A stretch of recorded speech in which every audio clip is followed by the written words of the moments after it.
queria louvar a Deus pela vida da 21ª associação, né, na pessoa da sua diretoria, na equipe da diretoria, pela visão tão interessante de trabalhar essa questão da mulher associada à teologia, né? E o tema da nossa conversa hoje, da nossa palestra, é exatamente mulher e teologia, uma relação necessária. Há poucos tempos, já consegui aqui, Ju. Há poucos tempos, né? Obrigada. Saiu uma pastora que apareceu aí nos meios de mídia, criticando bastante, né, a questão da teologia. Para que essa história de teologia? Para que essa história de estudo teológico? E, sendo ela uma líder tão importante, eu achei preocupante e me entristeci, mas isso, de certa forma, reflete para a gente, né, a realidade de que as mulheres, muitas vezes, elas não compreendem o que é a teologia, porque se compreendessem o que de fato é a teologia, elas agiriam de forma diferente. Deixa eu só melhorar aqui esses slides para que a gente continue. Se eu deixar assim, eu não consigo ver ninguém. Espera aí.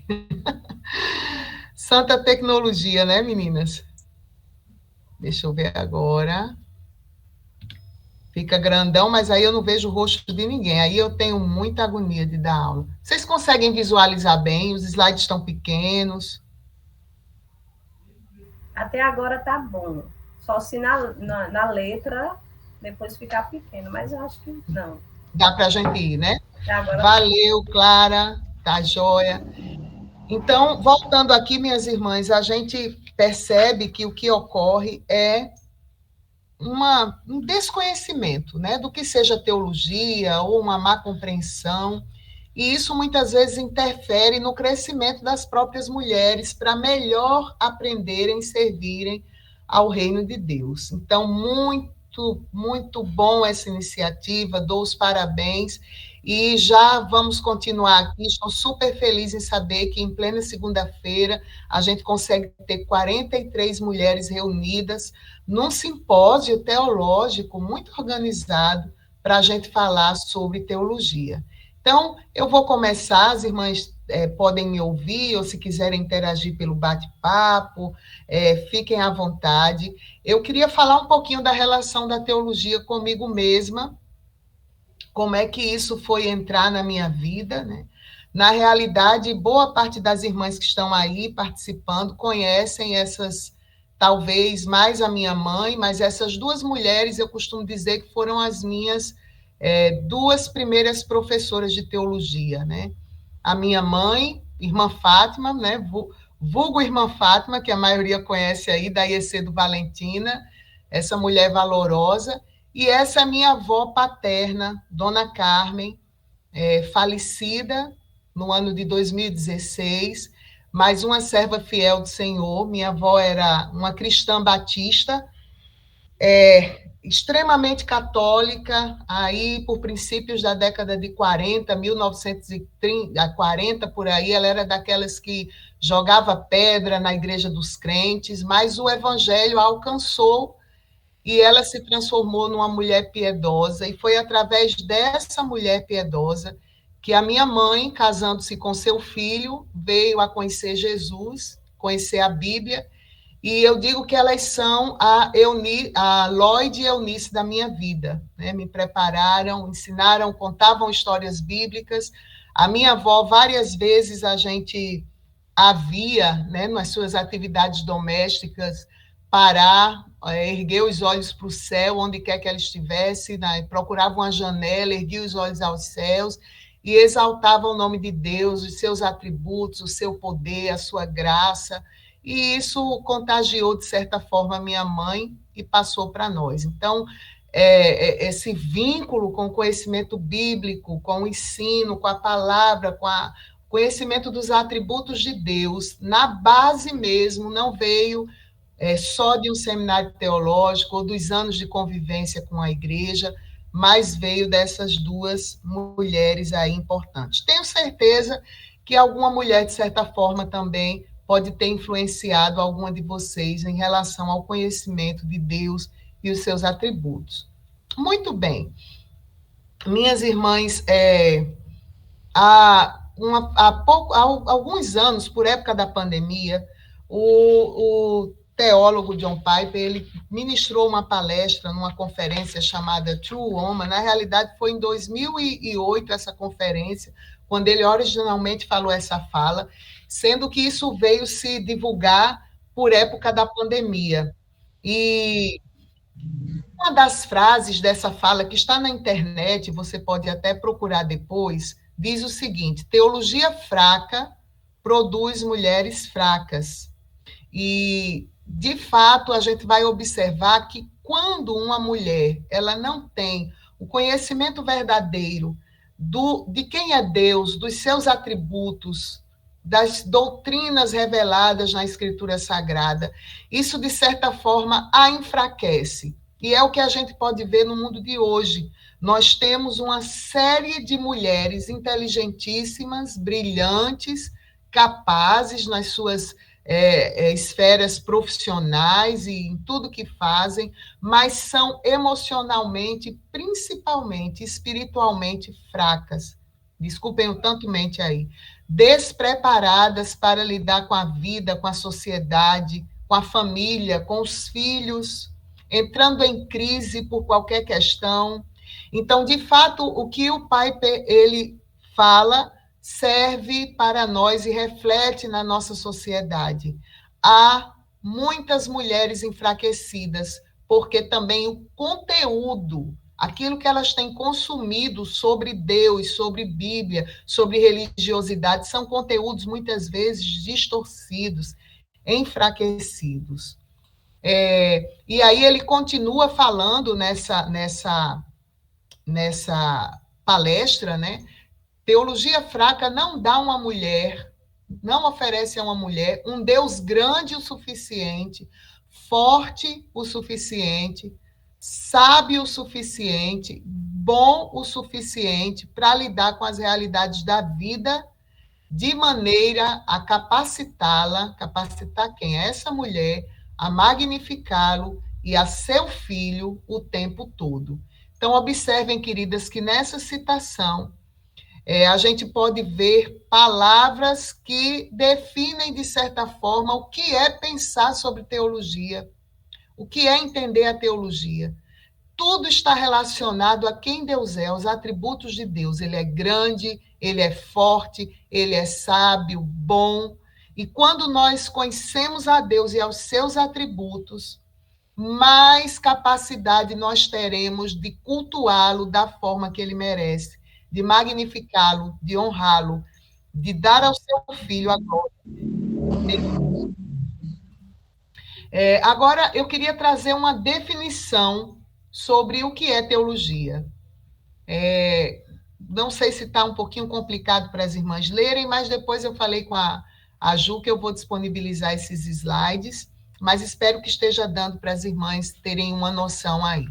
O que é teologia? Como é que a gente pode definir teologia, gente? A teologia, segundo esse estudioso aí, Stan Grant, ela é a gramática da fé cristã, o mosaico da crença da comunidade. Ela é simplesmente o conhecimento de Deus. Então, Joia Elaine, isso é teologia. A gramática é um conjunto de regras, né, da parte linguística, que rege o nosso escrever bem e o nosso falar bem. Então, a teologia é como essa gramática da fé cristã, que rege as nossas ações enquanto servos desse Deus Altíssimo. É um mosaico, eu queria que vocês percebessem essa figura do mosaico. Eu gosto muito de mosaicos, porque são pequenos pedaços que, uma vez organizados e completos, formam uma imagem toda. Teologia é isso. São as diversas formas de ver quem é Deus, de acordo com a sua palavra, que está ali dentro de uma igreja, de uma comunidade cristã. E ela nada mais é do que o conhecimento de Deus.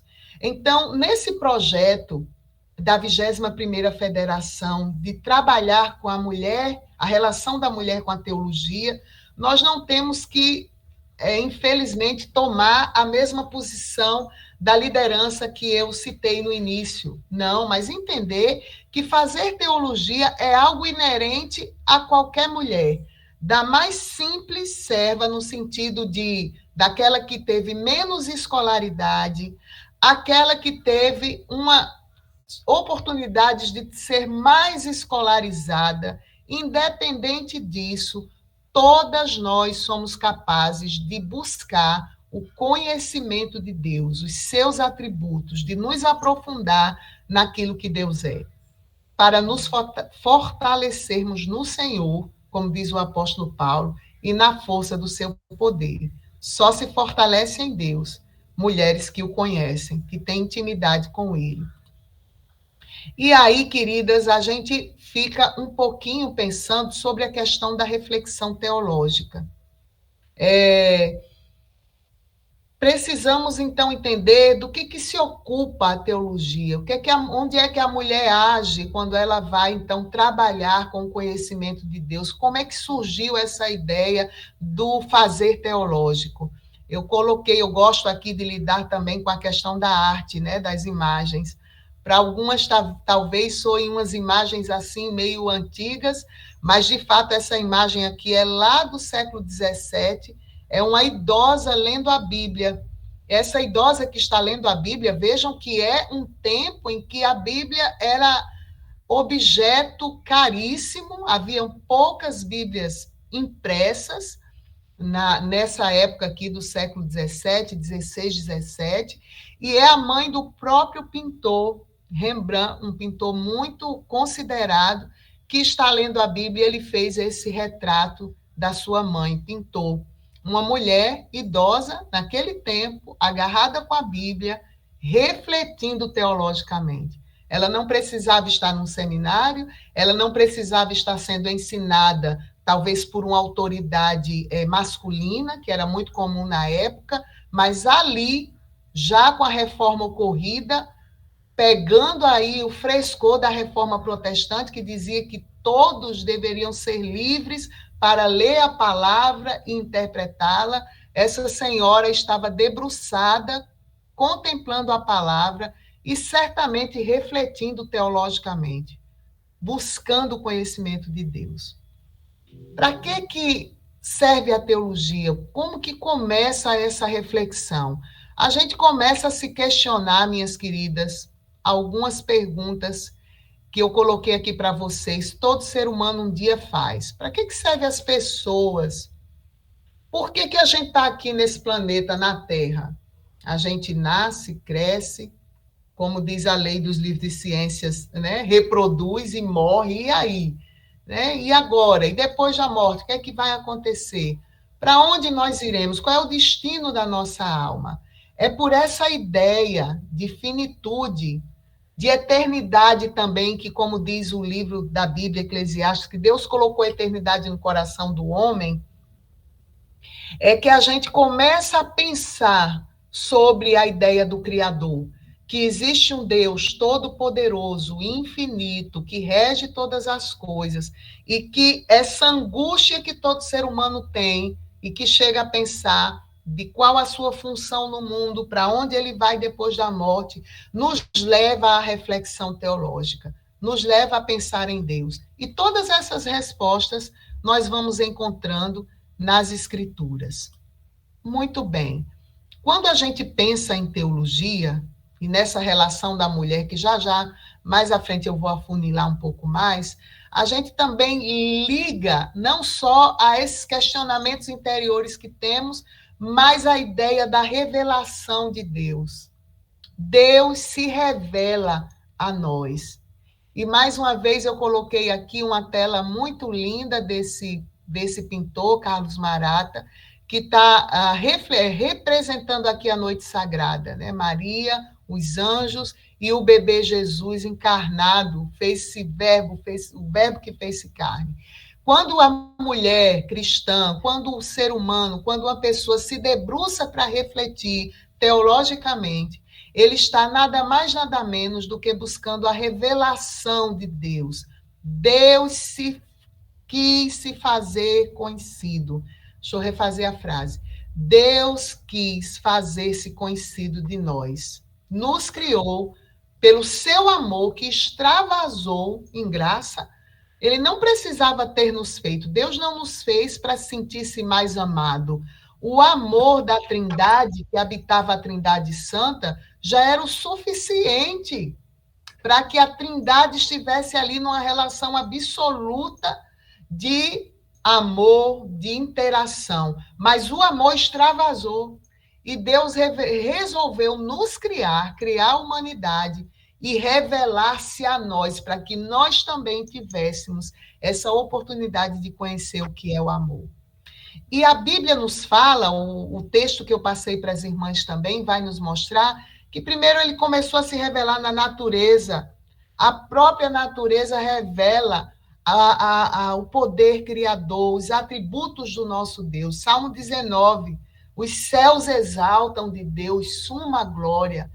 Então, a gente vê detalhes tão pequenos da natureza, dos micro-organismos aos macro-organismos, e a gente observa o poder do nosso Deus. Não há como não se sensibilizar, não é assim?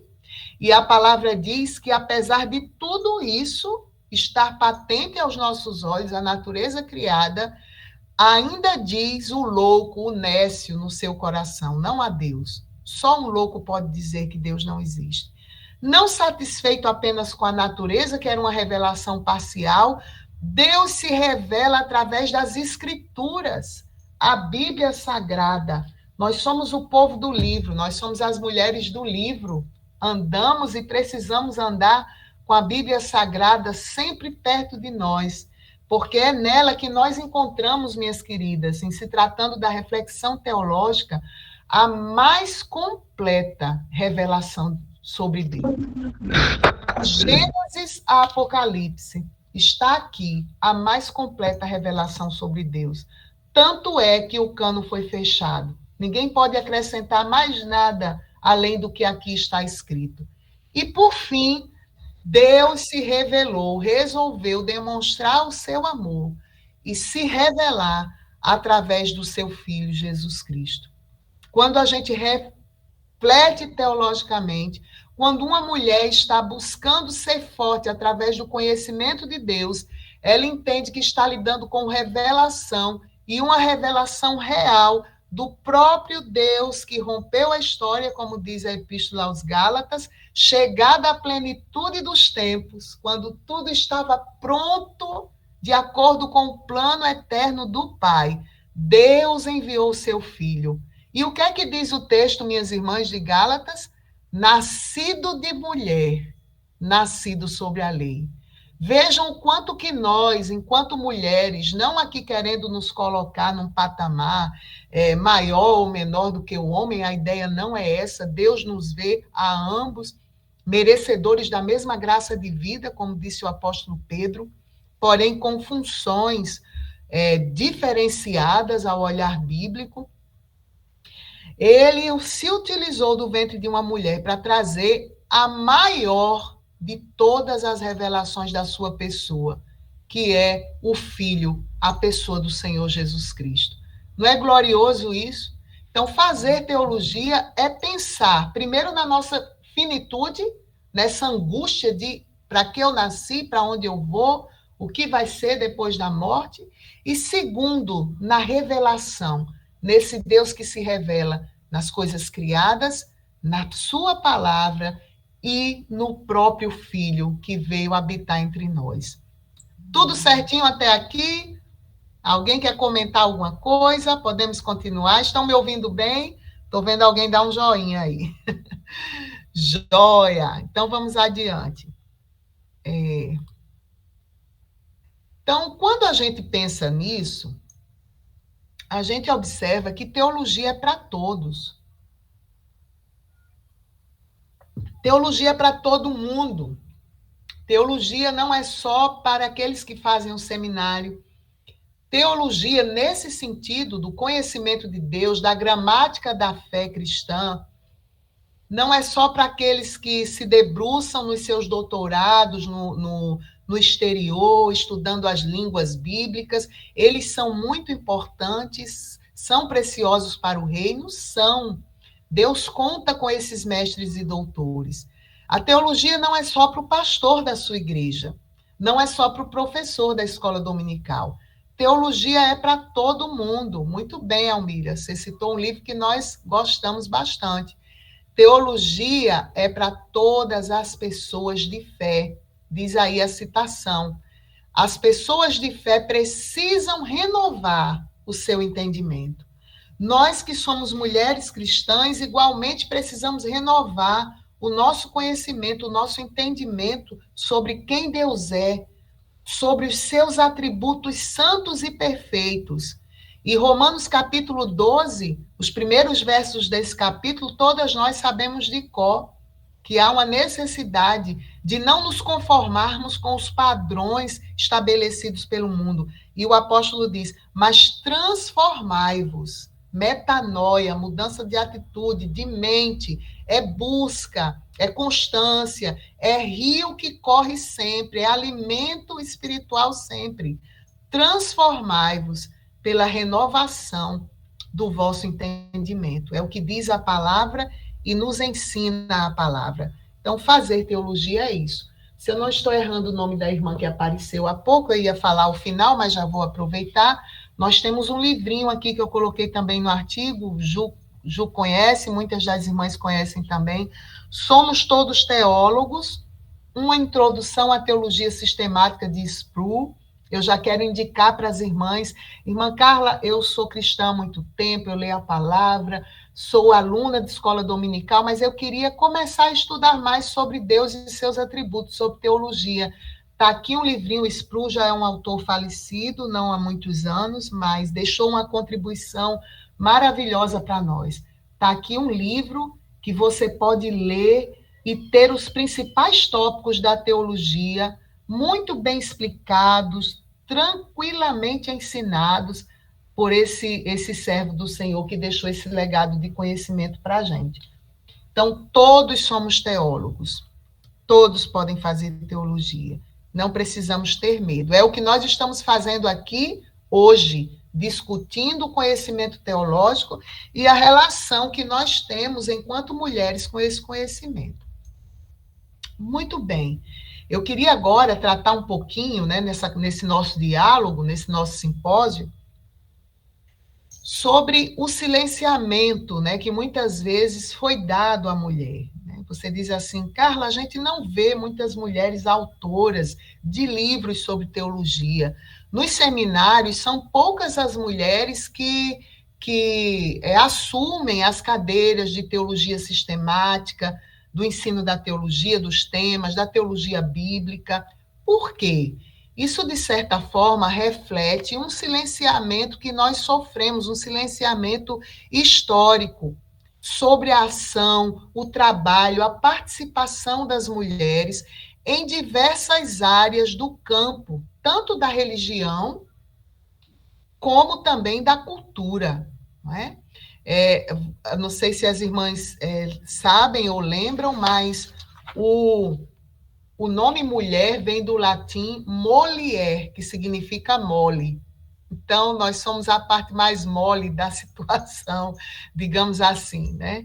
E a gente sabe que, sem querer aqui levantar bandeira de gênero, quem me conhece sabe que eu estou bem longe disso, nós não somos tão moles assim. Né? No decorrer da história bíblica, a gente vê as mulheres assumindo papéis de liderança, mesmo com todas os paradigmas culturais, as regras da cultura da época, mas essas mulheres eram ativas, atuantes. Eu estava dando uma palestra por esses dias, que quando Abraão e Sara receberam a visita, né, do próprio Senhor ali junto com aqueles anjos para confirmar a promessa de que Isaac, daqui a 1 ano, ele chegaria, para que tenda eles foram? Como era o nome da tenda que está lá em Gênesis? Não era a tenda de Abraão, era a tenda de Sara. Sara era a senhora da sua tenda e era ela quem liderava ali e quem, junto com Abraão, pôde estar escondidinha lá, né, como as mulheres, o que será que eles estão falando, né? De que forma eu vou poder ajudar ou interagir, mas culturalmente lá, escondidinha, contudo, a tenda era de Sara. Aquele ambiente estava sob a sua liderança, no preparo das refeições, no preparo da hospedagem daqueles homens. Mas, queridas, voltando aqui essa imagem que mostra um pouco esse silenciamento que foi causado em relação às mulheres. Então, agora a gente começa a ter um despertamento de algumas mulheres que estão escrevendo, raros, poucos ainda, comentários bíblicos, que estão se debruçando sobre a reflexão acerca de Deus, a espiritualidade, o fazer teológico. Agora, eu queria discutir com as irmãs por que aconteceu isso. Por que a gente quase não vê mulher envolvida com a teologia, com o ensino, com a autoria de obras de autores? Foi sempre assim? Vejam só, minhas irmãs, vou falar aqui rapidamente, e qualquer coisa, Ju, você vai botando aí no bate-papo, tantos minutos, para eu ir me orientando aqui. Com a hierarquização da igreja, a igreja católica, né, ainda não havia tido a reforma protestante, as irmãs imaginem aí. A partir do século III, a igreja foi se hierarquizando na história, foi ficando poderosa, então começou a haver um afastamento da participação da mulher na intermediação com o divino. Começou a haver aquela ideia masculinizada, que Deus é pai, então sempre relacionada à figura feminina. Então, aquela situação gostosa da igreja primitiva, do livro de Atos, por exemplo, no qual Priscila aparece ao lado do marido Áquila, ensinando, orientando, discipulando Apolo, em que as pessoas estavam reunidas na casa da mãe do Marcos, orando para que Pedro fosse liberto, em que Marta e Maria, já voltando um pouquinho no tempo, estavam ali recebendo Jesus e Maria aos pés, ouvindo o conhecimento teológico sobre Deus, sobre os mistérios do evangelho que Jesus tinha para passar, começou a mudar. A igreja começou a ficar muito hierarquizada e a figura da mulher foi começando a ser colocada de lado. Os pais da igreja, que são aqueles primeiros, né, logo depois dos apóstolos, aqueles líderes da igreja cristã, e alguns doutores da igreja, eles começaram a fazer uso de um discurso excludente. Nós não podemos culpá-los no sentido de que eles eram sujeitos do seu tempo. Era o tempo pensava daquele modo e eles pensavam daquela maneira. Mas começaram a usar partes isoladas do Novo Testamento e tirar a mulher de cena. Ou seja, vamos colocar essas mulheres no seu devido lugar, fora da discussão teológica, fora dos conventos, não de freiras, mas eu digo dos centros de ensino teológico que pudessem dar a essas mulheres o mesmo respaldo do conhecimento que os homens tinham na época. E foram esses pais e esses doutores que foram criando discursos excludentes. Deixa eu ler alguns desses discursos para as irmãs. Vejam só. Orígenes, que era um desses pais, ele disse o seguinte, da igreja, ele admitia a mulher como profetisa e missionária, mas ela tinha que ficar restrita ao ambiente doméstico. Estão vendo? Era assim, ninguém podia sair aí falando de Jesus, pregando fora, não. Se a mulher quer ser uma profetisa, só dentro da sua própria casa. Tertuliano, outro pai da igreja, um doutor também, ele dizia o seguinte, ele condenava as mulheres que ousavam ensinar, participar de disputas teológicas, exorcizar, repreender o mal, né, o maligno, e mulheres que prometiam curas e batismo. Então, o próprio Tertuliano olhava de soslaio para essas mulheres. Vamos adiante, para que não tome muito tempo. Agostinho, queridas, Agostinho, um grande homem da história da igreja, alcançado principalmente por Deus claro e sua graça, mas alvo, objeto das orações de sua mãe, Santa Mônica, foi canonizada pela Igreja Católica, mas uma mulher que orou muito pela vida do Agostinho. Olha o que ele dizia: os homens refletem o Espírito de Deus no corpo e na alma. A mulher, diferentemente, possui reflexos de Deus apenas na alma, pois seu corpo constitui obstáculo ao exercício da razão. Ou seja, nós, por conta da nossa forma, do nosso corpo, não tínhamos condições de pensar sobre Deus, sobre seus atributos, de fazer teologia, de refletir. Complicado, não é não, irmãs? E Tomás de Aquino, admirável também pelos seus estudos.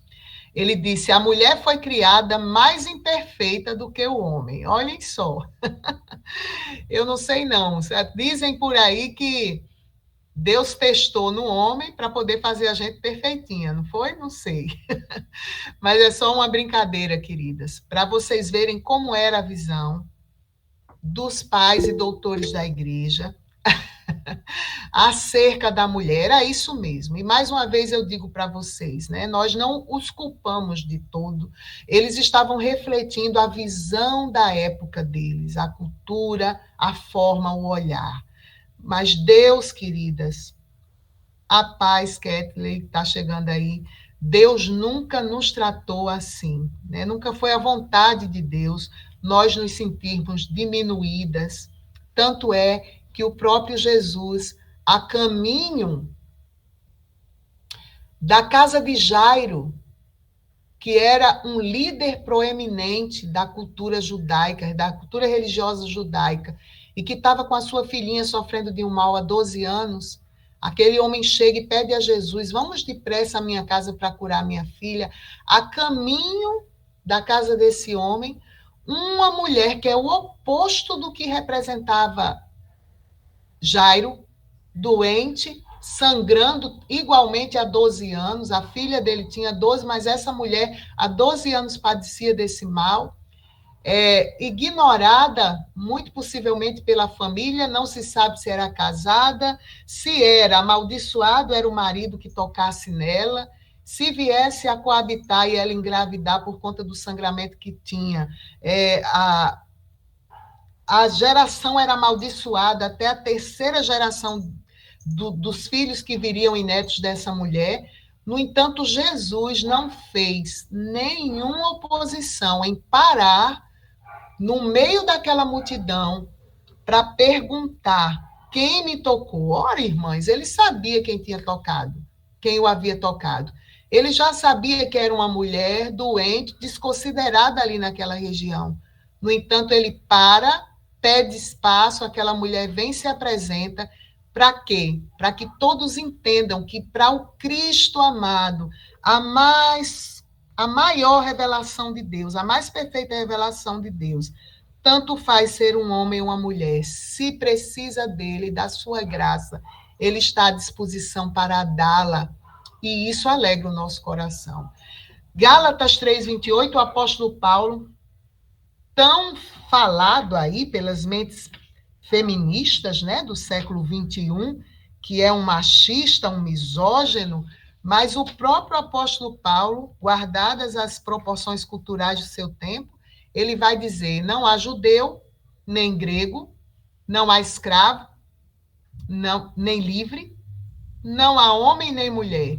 Do ponto de vista da graça, todos são um em Cristo Jesus. Amém, meninas? Refletir teologicamente perpassa por isso. Tem se falado muito em identidade, tanto, que eu confesso às irmãs que eu estou ficando abusada, enjoada, porque o que está se pregando para as mulheres aí sobre identidade é uma coisa que está alavancando muito, perdão, a palavra me fugiu, colocando muito o eu da mulher em evidência, e Cristo ficando escondido atrás desse eu. Então, a identidade da mulher: você é poderosa, você é tigresa, você pode tudo, você passa por cima, E isso é um discurso perigoso.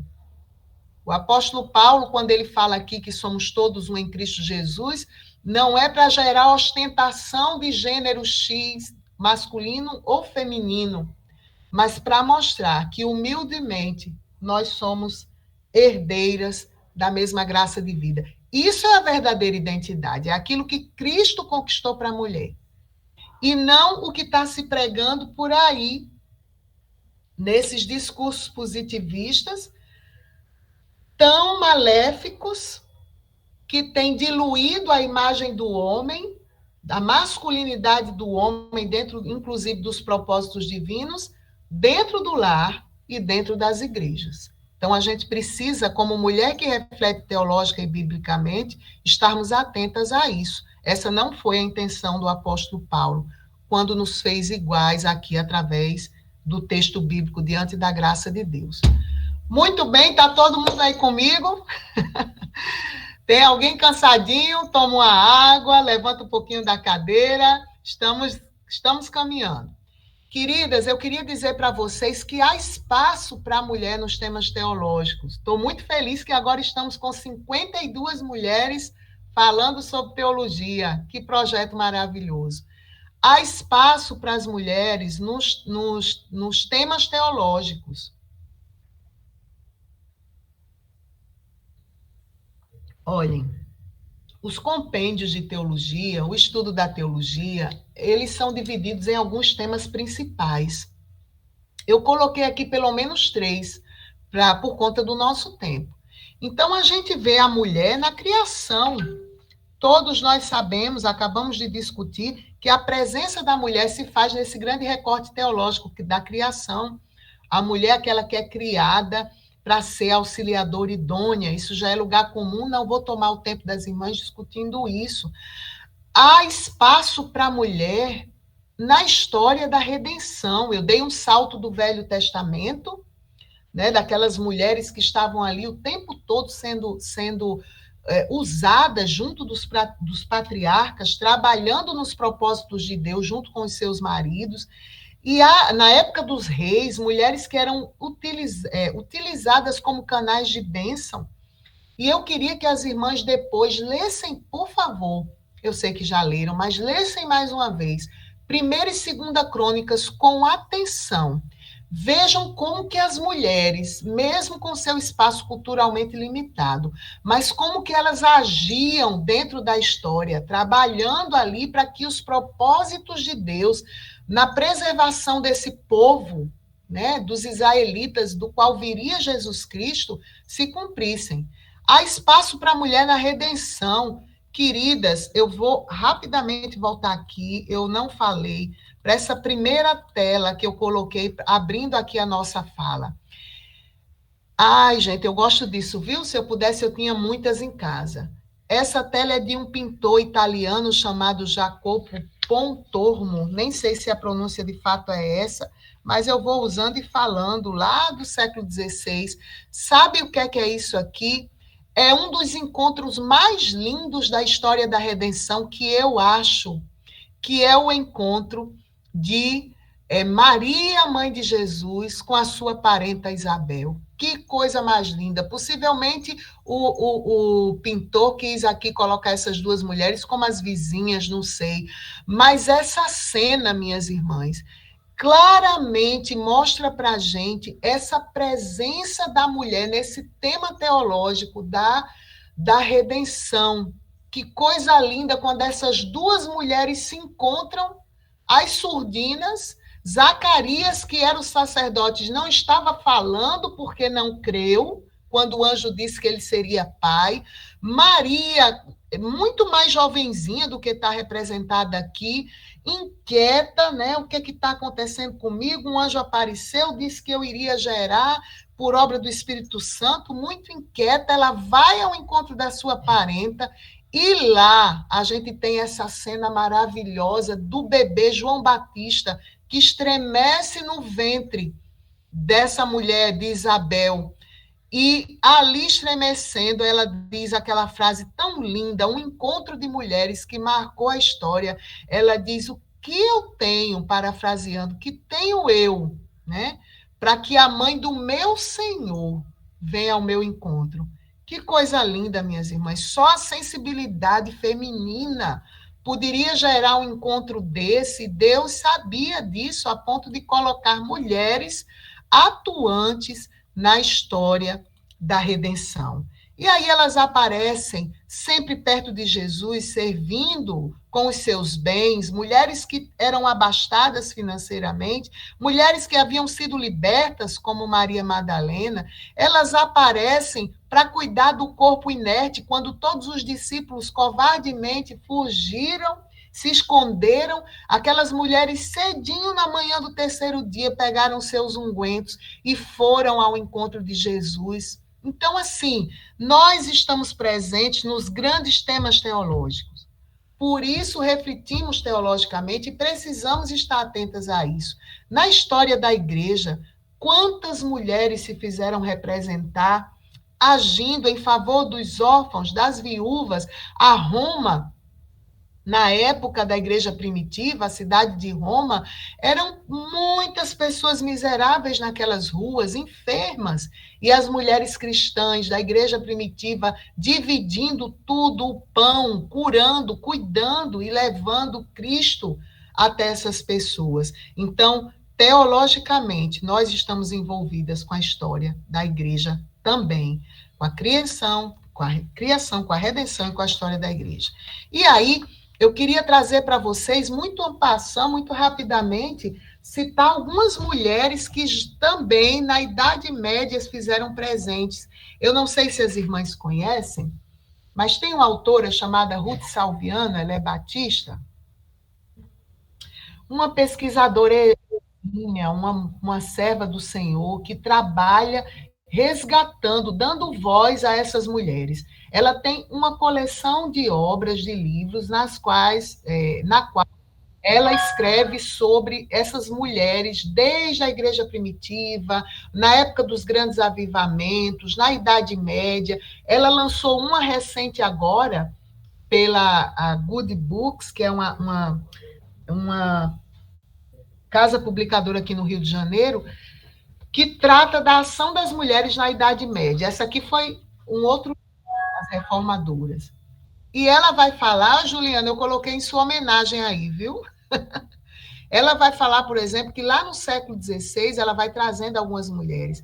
Essa mulher, Juliana de Norwich, eu não sei se pronuncia assim, era a mulher que primeiro escreveu um tratado teológico na história. Ela teve visões celestiais, e ali ela pôde escrever. Era uma mulher de classe considerável, por isso sabia ler e escrever, mas que participou ativamente nas reflexões teológicas na época do século da Idade Média, porém silenciada na história. Talvez você nunca ouviu falar dessa mulher. Eu ouvi falar através da Ruth. Outra também, Catarina Zell, que casou com um ex-padre, Mateus Zell, no século XVI, nas regiões ali da Alemanha. Essa mulher fez uma diferença grandiosa, ouvindo as pregações do seu marido, que era um ex-padre, aceitou a Jesus e conheceu a fé cristã e casou-se com esse homem, foi perseguida, porém, mesmo após a morte dele, ela fazia boas obras e pregava também, a pregadora da palavra de Deus. E a nossa, não posso deixar de citar, todo mundo conhece essa, né? As congregacionais, Sarah Kalley, uma mulher já do período histórico que é considerado modernismo, uma mulher cheia de dons e talentos, serva do Senhor, de onde nós tiramos aí a nossa tradição feminina, digamos assim, o ethos feminino congregacional, vem dessa mulher, não é? Não que nós a endeusamos ou a adoramos, não, mas a respeitamos e somos extremamente gratas pelo legado teológico que a dona Sarah Poulton-Kalley nos deixou. E vocês podem ler mais sobre ela, contudo, não estou com os meus salmos e hinos aqui, mas os salmos e hinos que nós... tenho esse aqui, ó, com notas musicais. Acho que só a Lina me ajudaria para ler esse aqui, que tem as partituras. várias letras. Você canta muitas letras na sua igreja, se a sua igreja ainda mantém a tradição dos salmos e hinos, e você vai perceber o quanto de reflexão teológica essa mulher colocou nas letras dos salmos. Precisava conhecer bem as escrituras para poder lidar, né? Além do seu conhecimento das matérias seculares, da forma como gentilmente ajudava seu marido, e ela tem uma frase, irmãs, que eu acho fantástica, que é assim: quando ela criou a Sociedade de Senhoras, né, no fins do século XIX, o melhor se faz em silêncio. O melhor se faz em silêncio. Nós temos o biógrafo dela, que é o Dr. Douglas, que escreve muito e tem vários livros sobre ela, o Douglas Nassif, e vocês podem também ler, conhecer. Veja, para essa mulher dizer que o melhor se faz em silêncio, com o brilhantismo dela, com a capacidade intelectual, de escrita, de leitura, tinha que ser, de fato, uma discípula de Cristo. Bem diferente do que a gente vê hoje, não é? Há tantas mulheres que precisam de um palco, que precisam mostrar que sabem, que querem não iluminar, porque quando a gente ilumina, a gente pega a nossa velinha, inclina, para que a chama da nossa velinha acenda a vela que está ao nosso redor. Mas querem literalmente brilhar, ofuscar. E a gente sabe que só tem um holofote que pode trazer brilho para uma pessoa que é a principal de todas, que essa tem que aparecer em todas as áreas da nossa vida. O Espírito Santo é esse holofote que lança luz não sobre nós, mas sobre a pessoa maravilhosa do Senhor Jesus Cristo, que opera na nossa vida.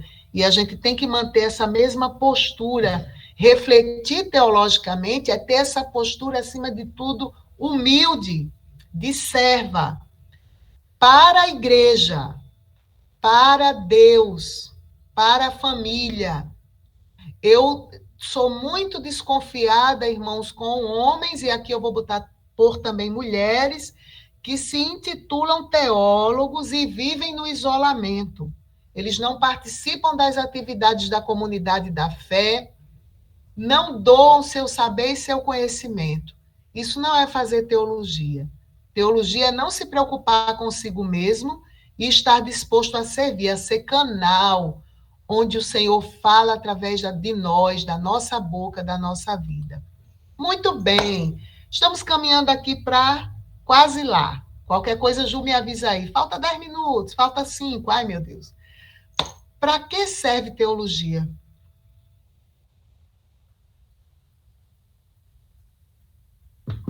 Eu vou estudar teologia para quê? Qual é a finalidade? Então, queridas, quando a gente reflete teologicamente um pouquinho esse percurso aqui, essa miscelânea que eu fiz para as irmãs, a gente tem alguns benefícios para a comunidade da fé, para o povo de Deus, para o reino. Primeiro que a teologia, ela favorece a doutrina. Tem muita gente que tem medo de doutrina porque acha que é aquelas pessoas, né, ultrapassadas que vão colocar usos, regras e costumes. Não é isso. A doutrina é o conjunto do conhecimento, dos nortes da nossa fé. A nossa doutrina está baseada nos profetas e no ensino dos apóstolos. Isso está lá na carta de 2 Pedro. A teologia, ela serve também para consolidar a liturgia. No artigozinho que eu coloquei para vocês, inclusive parte desse artigo, parte dele já foi publicado em uma das revistas de vida cristã, você vai ver que teologia é o trabalho em conjunto, é o culto ali sendo organizado. Nós estamos vivendo, minhas irmãs, uma verdadeira, me desculpem dizer, um circo, digamos assim, litúrgico, né? Onde você vai, muitas vezes, nas igrejas e você percebe uma verdadeira confusão na liturgia, onde tudo é exaltado. Pessoas são exaltadas, nomes são citados, danças são feitas, e a pessoa de Deus e os seus atributos fica em último lugar. A teologia ela vem para consolidar a nossa liturgia, o nosso culto. A teologia orienta a praxis, o nosso testemunho. Ela serve para nos dar um testemunho leal. Como eu disse às irmãs, eu convivi com 2 mulheres. Não eram perfeitas, tinham suas falhas, seus momentos de lutas, mas 2 testemunhos fiéis de mulheres que foram sempre constantes e que serviram para edificar a minha vida, que foi a minha mãe e a minha avó, como eu citei aqui para vocês. E a teologia ela serve para proclamar o mistério revelado. A teologia nos dá, quanto mais você lê sobre Deus, sobre os seus atributos e procura conhecê-lo, a história da criação, da redenção, a história de Deus agindo na salvação, de Deus agindo na história humana, você vai se aprofundando nesse mistério grandioso que é Cristo em nós, a esperança da glória. Minhas irmãs, nós somos privilegiadas entre todos os seres humanos. O servo e a serva de Deus é privilegiado porque Deus um dia nos entregou esse mistério e nós podemos conhecê-lo. Cristo em nós, a esperança da glória. Eu quero que a gente entenda, né? Vamos procurar entender nessa noite que pensar teologicamente é pensar exatamente que a teologia ela tem o seu utilitarismo, ela serve para fortalecer a igreja e o nosso coração em todas essas áreas, especificamente para a mulher. Agora, fazendo um recorte para mim e para você, a teologia ela vai agir promovendo o contentamento espiritual da mulher. Sabe por quê, queridas? As programações são importantes? São. As coisas são importantes que a gente vive, busca, os eventos são. Mas muitos desses eventos podem estar funcionando como uma garapa. No Nordeste a gente chama garapa, né? Eu não sei as irmãs do Sul. Quem aqui não já passou por um susto, alguma coisa, dá uma garapinha para ela, água com açúcar, né? Na hora, de fato, acalma, porque aumenta a glicose. E aí dá aquela sensação de saciedade e você se acalma um pouco. Poucos minutos depois, se você de fato não se acalmou, o nervosismo, a ansiedade, o estresse volta. Há muitas atividades hoje direcionadas para as mulheres. Quer falar, Val?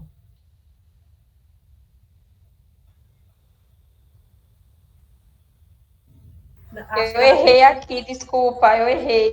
Tranquilo, já estou terminando, a gente está quase na conclusão. Há muitas mulheres hoje que estão indo para esses eventos e é a mesma coisa. Ela vai receber uma garapa, uma dose de adrenalina, você pode, você é, Deus é contigo, pise na cabeça do diabo. E aí, quando elas voltam para casa, o efeito da garapa, da droga, digamos assim, passa e ela continua seca, vazia, porque quem sustenta a mulher, como vimos lá o Piper falando no início, é a de um Deus que é grande, de um Deus que é forte, de um Deus que é poderoso e consolador. Outra coisa, meninas, a teologia ela é importante para as mulheres porque protege a mente e o coração das mulheres das falsas doutrinas. Não nos enganemos. Nós estamos cercadas, e principalmente com o avanço tecnológico, de falsas doutrinas, de heresias sutis, que estão chegando caramelizadas em tons de rosa, o tempo todo aí bombardeando o coração da mulher. A mulher que se debruça para o estudo teológico e sobre as escrituras, ela tem a mente e as emoções blindadas. Cuidado com essas influencers, né? A influencer, né, que faz aquela coisa toda, dá uma garapinha para você, mas não se aprofunda na palavra em que Deus é. Por fim, a teologia ela é importante para a mulher, porque ela nos situa para assumir de modo coerente, correto, a nossa missão no reino de Deus, no lar e na sociedade. Queridas, nosso compromisso é com essas 3 esferas. E nessas 3 esferas, nós somos chamadas, como gosto tanto desse título que Paulo usou quando escreveu a Tito, né? Exortando as mulheres, para que elas sejam mestras do bem. É isso que nós somos, no lar, no reino de Deus e na sociedade. Mas como seremos mestras do bem se não conhecemos a Deus, aos seus atributos e as suas verdades que estão nas Escrituras? Então, nós precisamos nos apropriar disso para fazer a diferença. Muito bem. Estou terminando, só faltam 2 slidezinhos. Teve uma época na história da igreja, logo depois que os apóstolos faleceram, e um pouco talvez um século depois, que a igreja precisou lutar muito contra os hereges, contra as heresias contrárias à palavra, ao evangelho, e foram criados vários catecismos. A gente não tem que ter preconceito com a palavra catecismo, que a gente liga muito à vertente católica do cristianismo. Os catecismos originalmente surgiram de corações estudiosos de Deus e da palavra, e com o desejo de proteger a fé cristã naquele contexto de muitas heresias. E um dos catecismos que ficou até hoje é o Catecismo de Heidelberg. Espero que a pronúncia seja essa. A pergunta uma das perguntas, qual é o seu único fundamento na vida e na morte? E a resposta para essa pergunta 1 do catecismo é que eu desejo que seja o seu fundamento, minha irmã, o meu também. O meu único fundamento é meu fiel Salvador Jesus Cristo. A ele pertenço em corpo e alma. Diferente do pai da igreja lá que disse que o nosso corpo não reflete. Na vida e na morte, e não pertenço a mim mesmo. Com seu precioso sangue, ele pagou por todos os meus pecados e me libertou de todo o domínio do diabo. Agora, ele me protege de tal maneira que, sem a vontade do meu Pai do céu, não perderei nem um fio de cabelo. Além disto, tudo coopera para o meu bem. Por isso, pelo Espírito Santo, ele também me garante a vida eterna e me torna disposto a viver para ele daqui em diante de todo o coração. Que coisa linda!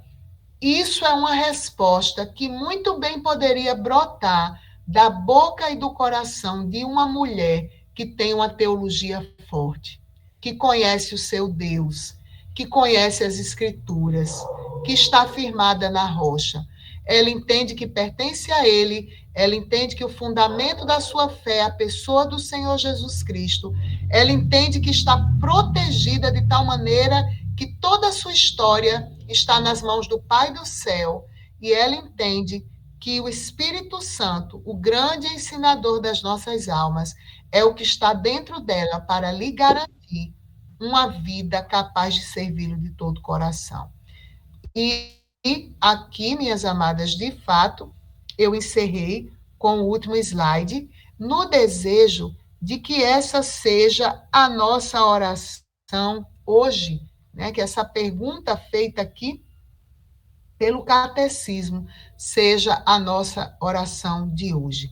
Eu gostaria de pedir a Ju para fazer uma oração também por todas vocês e por nós, e depois eu passo a palavra para a Juliana. Eu sei, queridas, que talvez foi muita informação, porque como temos esse encontro, no sentido assim, da gente trabalhando alguns temas para ir construindo essa relação necessária entre a mulher e a teologia, mas eu já disponibilizei aí para vocês, né, o texto de onde eu tirei o roteiro dessa nossa apresentação, e vou ficar muito feliz se as irmãs guardarem na mente e no coração hoje que teologia não é só coisa de homem, nem do seminário, nem de professores ou doutores, mas que Deus deseja que todo o seu povo reflita teologicamente. Gostaria de dizer para quem está interessado, irmã Carla, eu gostei do que tratamos hoje. Como eu posso aprender mais sobre teologia? Primeiro, você já faz teologia, como nós dissemos aqui. Teologia está no seu dia a dia, está nos cânticos que você canta, por isso, cuidado com o que você canta, né? Tem muito cântico aí, muito fora das escrituras. A teologia está nas aulas de escola dominical que você frequenta, nos cultos de estudo bíblico ou de doutrina, como nós chamamos na Paraíba, que você participa. A teologia está ao teu redor, você já faz teologia. Mas se você quiser se aprofundar mais, hoje nós temos bons sites que você pode pesquisar, temos livros que você pode comprar. Esse que eu falei para as irmãs, somos todos teólogos.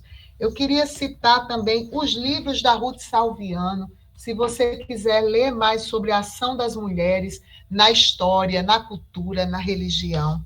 Tem esse livrinho aqui, vou mostrar bem rapidinho, tá, Ju? Já estou passando para você, querida. Tem esse livrinho aqui, ó, não sei se ele ainda é publicado, mas ele não é tão antigo. Mulheres Aconselhando Mulheres, que o corpo dele traz vários temas teológicos interessantes, apesar do tema. Tem esse outro livro aqui, está tudo no roteirinho que eu passei para vocês. A Mulher Segundo a Bíblia, da Cultura Cristã. Um livro muito bacana para você que quer desenvolver reflexão teológica com o seu grupo de mulheres. E tem, me permitam pegar aqui rapidinho. Ai, eu não podia deixar de fazer o meu merchan, né? Tem a nossa revista Vida Cristã, porque essa revista que todas vocês conhecem, e é uma revista que preza pelo bom conhecimento bíblico e pela teologia. Quem lê, quem acompanha, sabe que eu não estou falando só por conta de captar, né, novas assinantes, mas a nossa revista Vida Cristã, mantendo essa tradição do ethos feminino, congregacional, da história da mulher envolvida com a palavra, as irmãs que são aí, na sua maioria, devem ser congregacionais. Eu vi que nós temos uma das autoras com a gente aqui hoje, não sei se ainda está, a nossa irmã Maria Sene. A Ju Estou sim. está, não está, querido? Olha aí, você já deve ter lido algum artigo da Maria Sene. A gente vai se conhecer pessoalmente ainda, viu? Eu acho que a Ju ou a Alina, não sei se a Alina, nossa diretora também, depois a Juliana pode confirmar se de fato é. Mas, queridas, aqui também ela a gente sim, tem... ela sim. Ela, que coisa boa. A gente tem prezado em passar para vocês uma teologia sincera, né? Feito por uma equipe de mulheres que tem se debruçado sobre isso. Muito bem. Agora eu gostaria de orar pelas irmãs. Pode ser, Ju? Agradecer a Juliana mais uma vez de coração por estar aqui com vocês. Pedir a oração das irmãs por mim, me desculpar. Nossa, quando eu percebi que na segunda-feira eu amanheci com a bochecha dessa altura, por conta do dente, né? Juliana, que constrangimento, entrei logo em contato com Juliana, porque assim a gente fica, né, naquela expectativa e eu não queria dar cano nas irmãs, mas realmente foi uma necessidade. Porém, como eu vi um post durante essa semana rodando por aí, tem muita coisa que a gente diz que não deu certo, como é que o post dizia, tem muita coisa que a gente fala assim, não deu certo, mas que na realidade era livramento de Deus, né? A gente não sabe, mas às vezes é o Senhor no controle da história. Quero orar pelas irmãs e agradecer a atenção carinhosa de todas, viu? Durante todos esses minutos aí. Senhor, muito obrigada pela tua bondade, pelo teu amor eterno, derramado sobre as nossas vidas. Como é bom, Senhor, separar esse momento para estar aqui com as minhas irmãs, falando sobre o conhecimento do Senhor. Como é bom poder discutir a tua palavra, no sentido do diálogo, poder, ó Deus, pensar um pouco sobre a missão que o Senhor tem dado a nós, enquanto mulheres de faixa etárias diferentes, de dons diferenciados. Muito obrigada, Senhor, por este dia, pela saúde que o Senhor concedeu a cada uma e a possibilidade de estar participando desse simpósio. Eu peço ao Senhor que esteja abençoando cada uma das mulheres, da 21ª associação, da qual, Senhor, eu tenho também um vínculo por todos os anos que estivemos trabalhando juntas, ó Deus. Nós pedimos ao Senhor também pelas demais irmãs que não são da 21ª, mas participaram desse simpósio teológico, pela diretoria, na pessoa da nossa irmã Juliana. Continua derramando sobre nós, ó Deus, compromisso com a tua palavra, compromisso com quem tu és, não com o nosso ego, mas com a pessoa do Senhor e com a provisão da pessoa maravilhosa do teu filho que tu fizeste para morrer por nós, e do Espírito Consolador que tu derramaste sobre os nossos corações. Ele é o grande ensinador das nossas almas, e a ti nós rendemos louvores nessa noite, por tudo que foi feito, Senhor. Nós te agradecemos e te louvamos em nome de Jesus. Amém. Amém, Ju. Amém. Que bênção. Louvamos ao Senhor por essa palestra, por esse simpósio. Com certeza vamos sair daqui mais enriquecidas, né, de conhecimento e o melhor conhecimento sobre o nosso Deus. Né? Então, louvamos a Deus. Tem algumas irmãs que levantaram a mão. Carolina. Eu vou dar a vez para falar. Ou se foi só, apertou sem querer. Certo? Valclívia foi sem querer. Foi sem querer. Mas tá, eu amei. Tá certo. Então, eu queria agradecer a todas as UAFs aqui representadas. Né? Temos aí uma boa representação de cada UAF. Algumas pessoas justificaram por não poder participar, mas eu gravei toda a aula, viu, Carla? Eu vou pedir permissão para você, para compartilhar. Pode? Pode sim. Eu gravei sem nem perguntar, né? Mas aí, se você não dissesse não, eu não ia disponibilizar. Meu esposo, meu esposo me ajudou aqui, ele conseguiu, e glória a Deus, né? Então, assim, para aquelas que não puderam participar, algumas estavam no trabalho, e aí entraram em contato comigo, Juliana, vai ser gravada, eu nem dei certeza, mas glória a Deus que conseguimos. E aí eu gostaria de agradecer as meninas dos outros estados aí, tem Sandrinha que está no hospital nesse momento, ela vai passar por uma cirurgia amanhã, acredito, que ela está com algumas dores aí, é uma cirurgia de vesícula, possivelmente, né? Mas aí nós já estamos orando por você, Sandra. Eu tenho certeza que vai dar tudo certo e o Senhor está no controle de todas as coisas. Ela aí, mesmo no hospital, ela está aí, olha ela aí. Obrigada pela presença, a nossa querida aí, diretora da revista Vida Cristã também, a nossa irmã Alina está presente conosco, né? Que privilégio nós temos. Temos também pessoas aí de outros estados.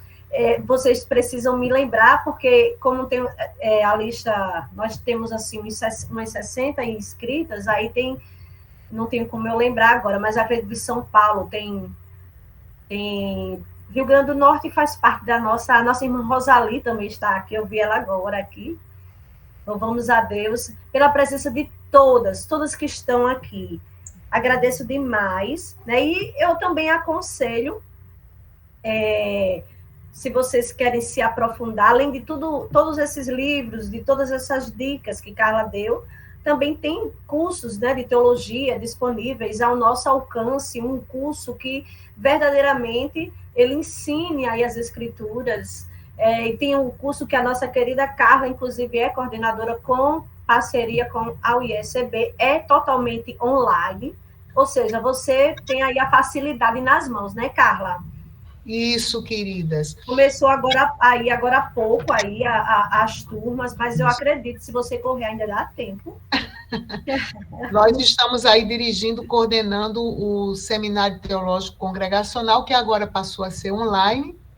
Qualquer coisa, as irmãs podem ficar à vontade para me procurar, para ter mais informações sobre. Amém, glória a Deus. E aí eu quero já lançar aqui o nosso próximo simpósio, que vai ser no dia 25 de setembro, certo? E nós teremos como tema uma teologia que Deus aprova, certo? Vai ser aí a sequência, né?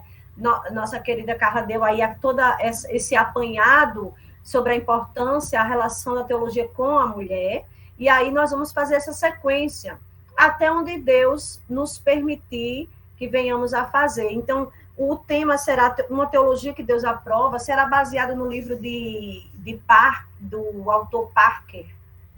E quem estará trazendo esse simpósio será pastor Antônio Alves Neto, o meu esposo, né? Para quem não conhece, é o meu esposo, ele também é um dos professores lá do curso com Carla, né? Carla tá aí junto, e eu tenho certeza que será uma bênção. Aí você já anota aí, dia 25 de setembro, numa segunda-feira, porque eu acho um dia mais tranquilo, né? Os outros têm sempre programações, cultos, sábado é impossível, então, assim, uma segunda-feira, e é uma por mês, você pode separar, anotar aí na sua geladeira, na sua agenda, e deixa aí já bem guardadinho, em nome de Jesus, se Deus nos permitir, nós vamos estar juntas. Amém, queridas? Amém. Alguém tem alguma coisa mais a falar? Que aí nós vamos encerrar, né? Sueli levantou a mão, pode falar.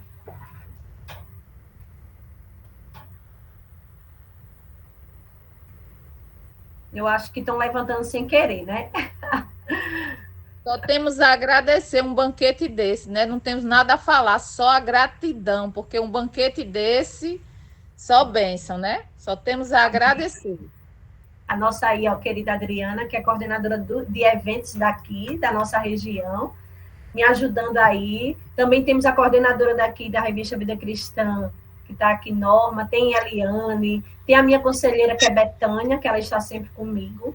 Betânia é professora nossa também, viu, Ju? Também é professora nossa do curso.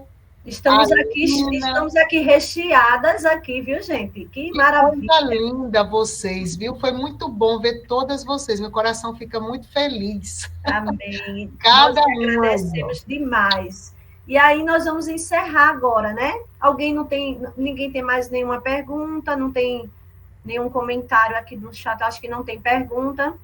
Então, louvamos a Deus e vamos estar orando. Eu quero convidar a nossa irmã Alina para estar orando, encerrando esse momento aqui tão maravilhoso e precioso. E agradecer a minha, que eu esqueci, né? De agradecer a Carla.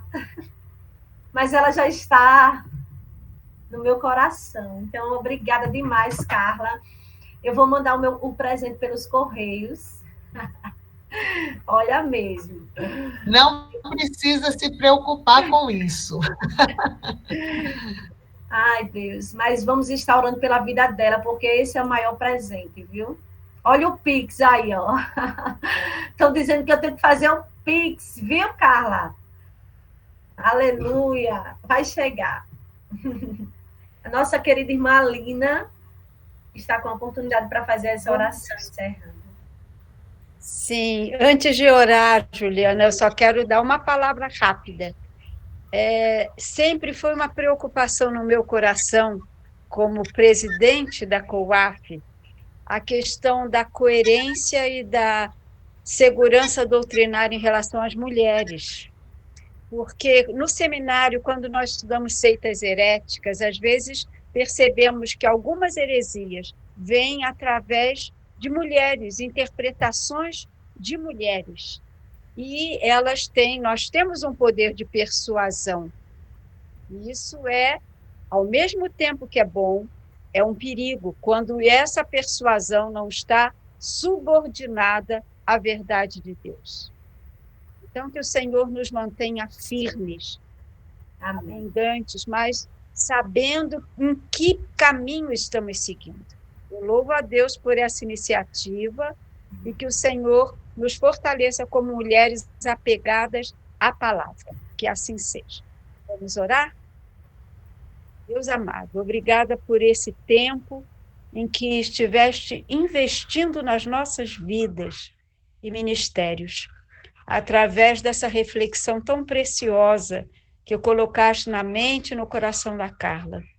Senhor, que ao terminarmos esse tempo, teu Santo Espírito nos fortaleça, firme no nosso coração essas convicções, para que sejamos instrumentos úteis nas tuas mãos, para cumprirmos a tua vontade em todo o tempo.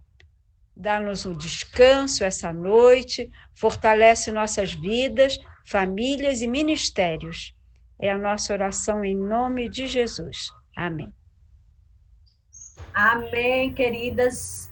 Boa noite, Deus abençoe a todas. Tchau, beijo. Um cheiro, tchau. Ellen, beijo, querida, beijo na família toda aí. Beijo, tia. Betânia, um beijo para